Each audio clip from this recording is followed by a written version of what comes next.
الحمد للہ نحمده ونصلي على رسوله الكريم اما بعد اعوذ باللہ من الشیطان الرجیم بسم اللہ الرحمن الرحیم وإلہکم الہ واحد لا الہ الا هو الرحمن الرحیم۔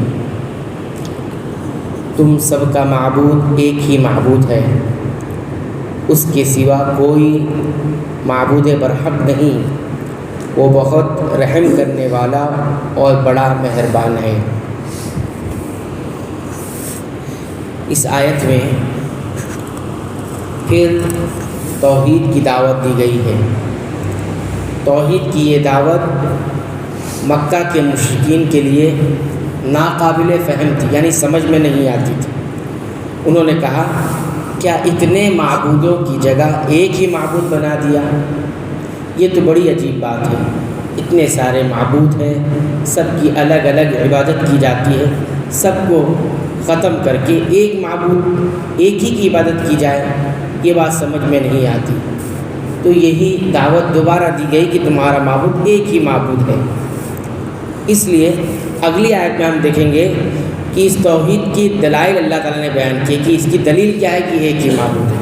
تو اللہ تعالیٰ اگلی آیت میں فرماتے ہیں ان فی خلق السماوات والارض واختلاف اللیل والنہار والفلک التي تجری فی البحر بما ينفع الناس وما انزل اللہ من السماء من ماء فاحیا به الارض بعد موتها وبث فيها من كل دابة وتصريف الرياح والسحاب المسخر بين السماء والارض لآیات لقوم یعقلون۔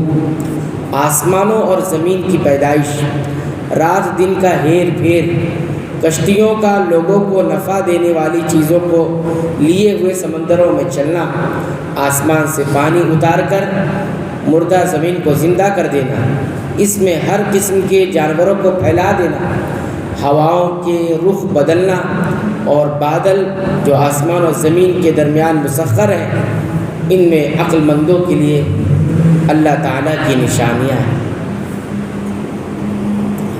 یہ آیت اس لحاظ سے بڑی جامع ہے کہ کائنات کی پیدائش اور اس کے نظم و تدبیر کے متعلق 7 باتیں ایک ہی آیت میں اکٹھا کر دی گئی۔ زمین و آسمان کی جو کائنات کا جو پیدا کرنا ہے اور اس کو کس انداز سے چلایا جا رہا ہے، وہ ساری باتیں ایک ہی آیت میں جمع کر دی۔ اور کتنی باتیں ہوں؟ 7 باتیں۔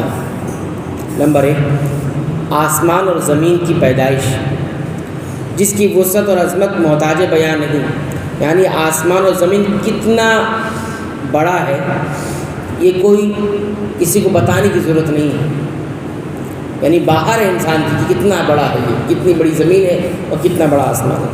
نمبر 2، رات اور دن کا یکے بعد دیگرے آنا، دن کو روشنی اور رات کو اندھیرا کر دینا تاکہ کاروبار معاش بھی ہو سکے اور آرام بھی۔ پھر رات کا لمبا اور دن کا چھوٹا ہونا، اور پھر اس کے برعکس دن کا لمبا اور رات کا چھوٹا ہونا۔ تو یہ دوسری بات یہاں بتائی گئی۔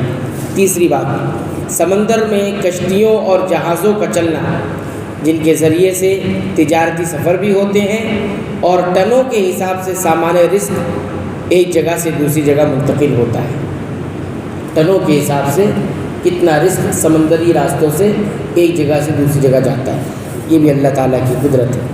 نمبر 4، بارش جو زمین کی شادابی کے لیے نہایت ضروری ہے۔